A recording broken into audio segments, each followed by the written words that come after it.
విశాఖలో విద్యార్థి మృతి ఘటనపై కేజీహెచ్ వద్ద ఏబీవీపీ విద్యార్థి సంఘం నిరసన చేపట్టింది.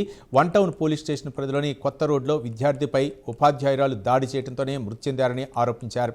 భవిష్యత్తులో ఇలాంటి ఘటనలు పునరావృతం కాకుండా సంబంధిత పాఠశాల గుర్తింపును రద్దు చేయాలని, బాధ్యులపై కఠిన చర్యలు తీసుకోవాలని డిమాండ్ చేశారు. మరిన్ని వివరాలు మా ప్రతినిధి నరసింహ అందిస్తారు. విశాఖ టౌన్ కొత్త రోడ్లో విద్యార్థి మృతి పట్ల ఏబీవీపీ విద్యార్థి సంఘాలు అయితే విశాఖ కేజీహెచ్కి చేరుకున్నారు. అయితే ఈ ఘటనకు సంబంధించి వారి మాటల్లోనే అడిగి తెలుసుకున్నాం. అయితే ఇలాంటి ఘటనలు పునరావృతం కాకుండా ఏ విధంగా చర్యలు చేపడితే బాగుందని అనుకుంటారు? ఎవరైతే యూకేజీ చదివే విద్యార్థి లిటిల్ గార్డెన్ స్కూల్లో టీచర్ కొట్టడం వల్ల భయభ్రాంతులు చెంది మృతి చెందాడో అది తీవ్ర బాధాకరమైన ఘటన. ఎవరైతే ఉపాధ్యాయులు ఉన్నారో వారి యొక్క పైచాసికత్వాన్ని చిన్నారులైన విద్యార్థుల మీద చూపించడాన్ని ఏబీవీపీ తీవ్రంగా ఖండిస్తుంది. మనం చూసుకుంటే రాష్ట్ర వ్యాప్తంగా ఎన్నో ఘటనలు ఈరోజు మనం చూస్తున్నాం. ఈరోజు మనం నల్గొండ తెలంగాణలో చూస్తే 10వ తరగతి చదువుతున్న విద్యార్థులు ప్రైవేటు స్కూలు ప్రిన్సిపల్ని చంపేయడం చూస్తే, ఈరోజు ఇక్కడ విశాఖపట్నంలో ఉపాధ్యాయురాలు భయభ్రాంతులకు గురి చేసి విద్యార్థిని చావుకి కారణమైంది. ఇటువంటి ఘటనలన్నీ కూడా ప్రక్షాళన చేయాల్సిన అవసరం ఉంది. ఈరోజు ఉపాధ్యాయులు విద్యార్థులకు మరొక తల్లిదండ్రులుగా మారాలి. విద్యార్థుల యొక్క బాగోగులు చూసుకోవాలి.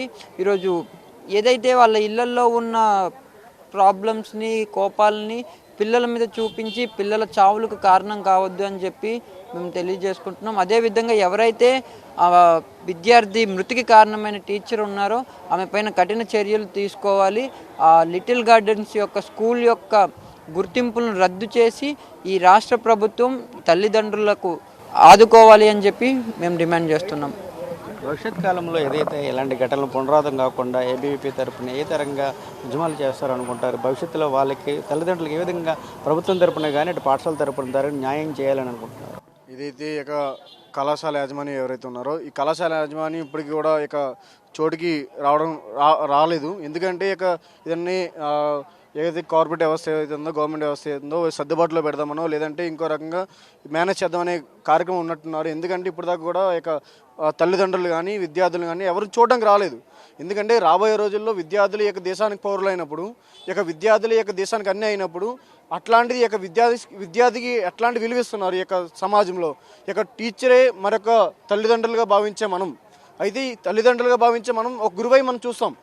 అట్లాంటిది ఇక విద్యార్థిని గల్లా పట్టుకొని కొట్టి ఆ విద్యార్థి భయాందోళనకు గురయ్యి ఆ అబ్బాయి డిప్రెషన్లో పోయి ఇక ఏదైతే గుండె ఏదైతే ఉందో స్ట్రోక్ రావడం జరిగింది. ఆ స్ట్రోక్ రాగానే కొలిదిరి పడిపోయింది ఆ అబ్బాయి.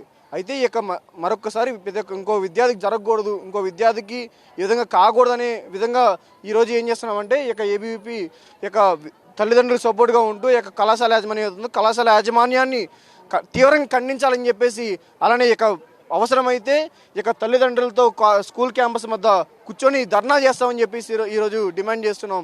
అలానే విద్యార్థి తల్లిదండ్రులకు న్యాయం జరిగేంత వరకు ఇక ఏదైతే జిల్లా కలెక్టర్ గారు కావచ్చు, కళాశాల యాజమాన్యం కావచ్చు, మేము క్వశ్చన్ చేస్తామని చెప్పేసి చెప్తున్నాం. అట్లనే ఎవరైతే ఈ యొక్క స్కూల్ యాజమాన్యం ఏదైతే ఉందో స్కూల్ యాజమాన్యం యొక్క గుర్తింపు రద్దు చేసి చేయాలని చెప్పేసి బంద్ చేయాలని చెప్తున్నాం. ఏదేమైనా కూడా ఇలాంటి ఘటనలు దురదృష్టకరమైన కూడా భవిష్యత్ కాలంలో ఇలాంటి జరగకుండా ఏబీవీపీ తమదైన శైలిలో ఉద్యమిస్తామని కూడా ఒకవైపు అయితే చెప్తున్న పరిస్థితి అయితే నెలకొందని మనం చెప్పవచ్చు. కెమెరామెన్ సుధాకర్తో Narasimha, prime line, Visakhapatnam, KGH నుంచి.